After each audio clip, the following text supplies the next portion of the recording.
Alô pessoal, nós somos estudantes da pós-graduação da Isaac USP. A gente está cursando a disciplina de Genética Quantitativa, que é ministrada pelo professor Antônio Augusto Franco Garcia. E o nosso grupo é composto por mim, Domingos, André, Arla e João Paulo. Hoje vamos explicar para vocês sobre a heredabilidade e a equação do maiorista. Antes de iniciarmos a nossa apresentação, gostaria de relembrar alguns conceitos, que são caracteres qualitativos e caracteres quantitativos. Os caracteres qualitativos são aqueles controlados por um ou poucos genes, e cujas variações fenotípicas são discretas e de fácil distinção entre classes. Exemplo comum inclui a cor da flor, o tipo da folha, que pode ser ondulada ou lisa. Então, esses caracteres são de fácil seleção em um programa de melhoramento. E temos caracteres quantitativos, que são características controladas por muitos genes, nesse caso poligênio, cada um contribuindo com um pequeno efeito. No exemplo concreto na imagem nós temos a altura de planta, ou pode ser rendimento de grau. É comum que as expressões de uma característica sejam influenciadas pela interação genótipo-ambiente. A interação genótipo-ambiente ocorre quando diferentes genótipos respondem de maneira distinta às variações ambientais. Por exemplo, a cor da flor é um exemplo clássico de um caráter qualitativo, que é determinado por um único gene e o ambiente tem pouca influência. Agora, a gente vai entender o que é mesmo heredabilidade. A heredabilidade é a proporção da variação em uma característica específica que é atribuível a fatores genéticos. Portanto, é um parâmetro fundamental em genética, que foi introduzida pela primeira vez por Guth e Fischer há quase um século, e é fundamental para a resposta à seleção na biologia evolutiva e na agricultura. Em situações mais fáceis e práticas de entender, a heredabilidade explica quanto da variação fenotípica é de causa genética, ou devido a fatores genéticos, em vez de fatores ambientais. A estimação desse parâmetro ajuda a guiar o programa de melhoramento. A heredabilidade ela pode ser alta ou baixa. Quando a heredabilidade é alta ou próxima a 1 ou 100%, significa que toda a variação observada no campo é devido à causa genética, nesse caso sem influências ambientais. E isso cria um impacto no processo de seleção. Quando a heredabilidade é alta, a seleção fenotípica é muito eficiente, pois as características observadas são diretamente relacionadas aos genótipos. Ao contrário, quando a heredabilidade é baixa ou próxima a zero, significa que toda a variação observada é devida à causa ambiental. Nesse caso, a seleção visual não é muito eficiente. Agora a gente vai entender sobre a heredabilidade no sentido amplo. A heredabilidade no sentido amplo é a razão entre a variância genética e a variância total da população. E isso inclui toda a variância genética, ou seja, tanto variância aditiva, que é herdado de forma direta, quanto a variância de dominância e epistesia, nesse caso interações genéticas. E ela pode ser útil, a heredabilidade no sentido amplo, para programas de seleção de clones ou programa de melhoramento visando a obtenção de híbrido. A heredabilidade no sentido restrito é um conceito fundamental da genética quantitativa, que quantifica a proporção da variação fenotípica total de uma característica que pode ser atribuída à variação nos efeitos genéticos aditivos entre indivíduos em uma população.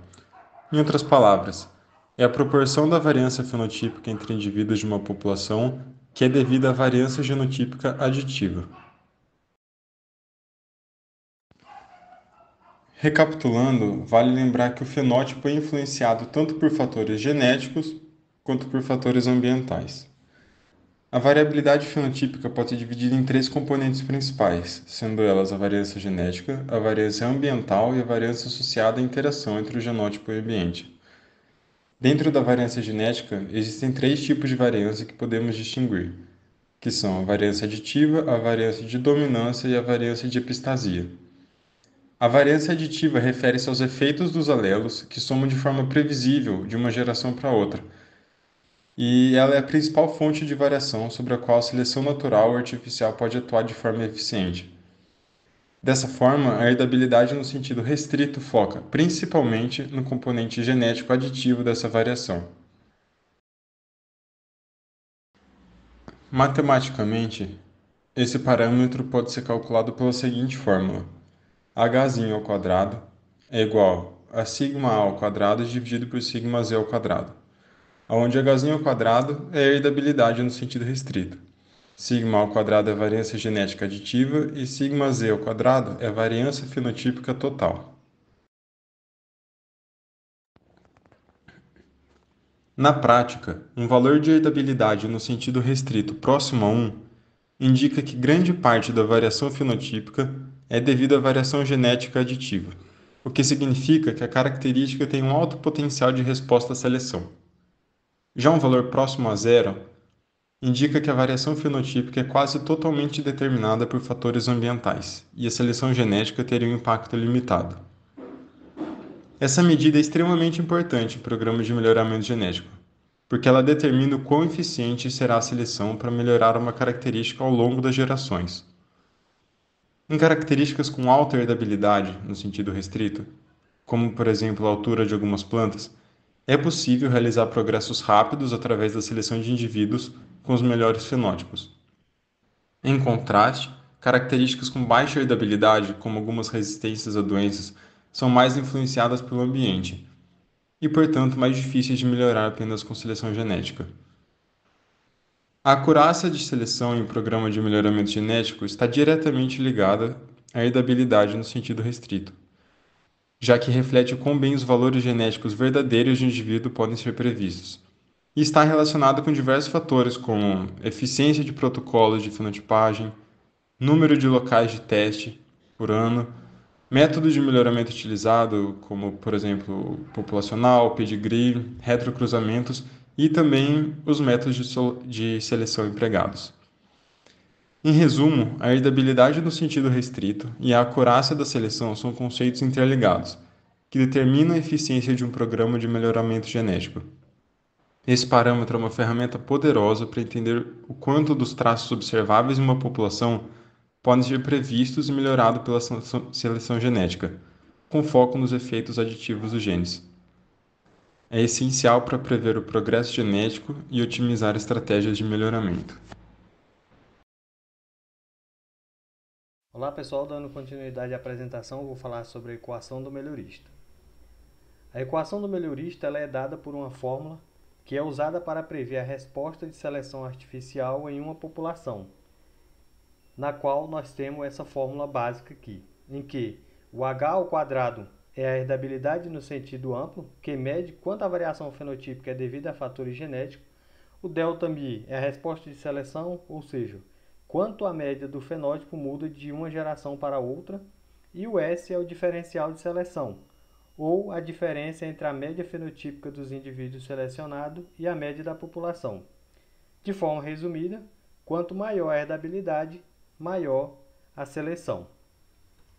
Nesse segundo slide, aqui nós vemos uma fórmula e um conceito mais detalhado da herdabilidade ao quadrado, que é a proporção da variância fenotípica total explicada por fatores genéticos, na qual nós temos essa fórmula em que a herdabilidade ao quadrado ela se dá pela variância genética dividido pela variância fenotípica total.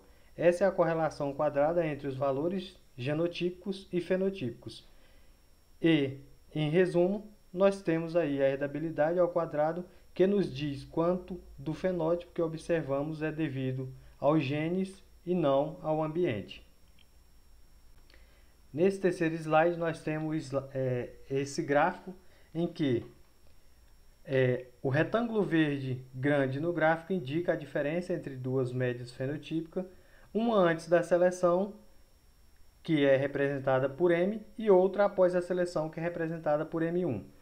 O retângulo menor verde, com S, ele representa o diferencial de seleção, que é a diferença entre a média fenotípica da população original, representada por M, e a média fenotípica dos indivíduos selecionados, representado por MS. E a linha azul representa o progresso genético esperado ou a resposta de seleção, que é aí o ΔMi. As curvas na parte inferior do gráfico podem e representam aí a distribuição fenotípica da população antes e depois da seleção. Nesse terceiro gráfico, nós temos aí uma regressão. O que é essa regressão? Essa regressão é a regressão do fenótipo da prole sobre o fenótipo médio dos pais, em que nós temos essa fórmula aqui. Aqui o ZMP é o fenótipo médio dos pais, sendo ZM o fenótipo do pai e ZF o da mãe. O modelo gamético mostrado foca apenas nos efeitos genéticos aditivos, ignorando a dominância de efeitos ambientais não herdáveis. E também nós temos a fórmula de covariância entre o fenótipo dos pais e da prole, que é expressado por essa fórmula. Isso significa que a covariância é a média das variâncias genéticas dos pais. E nesse quarto slide, aqui dando continuidade, este último slide ele explica que a soma das variâncias genéticas dos pais, representada por essa fórmula que a gente pode observar, representa a variância genética aditiva. A covariância entre o fenótipo médio dos pais nos dá a fórmula na qual podem ser observadas aqui, e isso significa que a metade da variância genética aditiva é herdada da prole. Além disso, vemos que a variância fenotípica do fenótipo médio dos pais é também nos dada aqui na fórmula, assumindo que os pais têm uma variância fenotípica, e obtemos essa fórmula aqui na qual todos podem ver. E isso nos mostra como a variância fenotípica dos pais influencia na variância da prole. De acordo com o que o Arlan nos apresentou, podemos observar a atuação da equação do melhorista nesses simples experimentos da evolução do tamanho da Monkey-Flower. Esse experimento começou com duas populações geneticamente equivalentes e de tamanho médio de flor, e em cada uma delas mensurou o tamanho da flor em 1000 plantas. A partir disso, selecionou 200 plantas com as menores flores e 200 plantas com as maiores flores. Portanto, a intensidade de seleção foi de 20%. Essas plantas selecionadas foram cruzadas aleatoriamente dentro de cada população, e esse processo foi repetido por 6 gerações. Desse modo, a equação do melhorista pode ser aplicada para prever a divergência do tamanho médio da flor. Então, houve 12 gerações de seleção, sendo 6 em cada população, e a estimativa de herdabilidade calculada foi de 0,3, e a seleção dos 20% superiores e inferiores resultou em um diferencial de seleção de 1,4. Com isso, podemos fazer as substituições na fórmula e vamos encontrar um ganho de seleção de 5 unidades. Nessa figura da esquerda, podemos observar a diferença no tamanho médio das flores entre as populações selecionadas para as flores maiores e menores, como função do número de gerações de seleção, percebendo que esta diferença foi se pronunciando ao longo do tempo, ao longo das gerações. Logo, como é mostrado na figura da direita, uma consequência da seleção direcional é que ela pode produzir novos fenótipos rapidamente, e após apenas 6 gerações, foram notadas flores maiores e menores do que qualquer uma observada na população inicial. Com relação à equação do melhorista, ela pode ser decomposta da seguinte maneira. A partir da fórmula da intensidade de seleção, o diferencial de seleção pode ser escrito da seguinte forma. Então, aplicando as substituições, o ganho genético predito pode ser reformulado pela relação da variância genética pela variância fenotípica, vezes o desvio padrão fenotípico, vezes a intensidade de seleção. Após isso, o desvio padrão genético pode ser posto em evidência e podemos cortar o desvio padrão fenotípico da fórmula. Obtendo esta fórmula, que é reescrita como resposta à seleção é igual ao desvio padrão genético vezes a acurácia vezes a intensidade de seleção. A acurácia representa a correlação entre os breeding values e os valores fenotípicos. E posteriormente, Eberhard introduziu o número de anos por ciclo no denominador como uma forma de avaliar a eficiência. A seleção pode mudar a distribuição de fenótipos mensurando a mudança na média dentro da geração, o que representa o diferencial de seleção. E como podemos notar, esse parâmetro está em função da fração selecionada e do desvio padrão fenotípico. Além disso, a seleção é capaz de acarretar mudanças na distribuição dos breeding values, que é a resposta de seleção, significando uma mudança na característica na próxima geração. Então, essas mudanças ocorrem entre as gerações. Então, temos 4 maneiras de aumentar a resposta à seleção. Uma delas é através da intensidade de seleção, que é uma medida adequada para comparações entre populações e reflete a proporção de indivíduos selecionados. E ela pode ser influenciada pelo número total de indivíduos e selecionados por estágio, pelo orçamento e logística de um programa de melhoramento e pela definição bem clara de quais são os objetivos do programa. Outro modo é elevando a acurácia de seleção, a qual se relaciona com a confiabilidade das previsões, sendo manipulada pelo design experimental, pelo método de melhoramento, pela arquitetura genética, pelo número de locais de teste, pela interação genótipo por ambiente, por protocolos de fenotipagem e métodos de estimação de breeding values.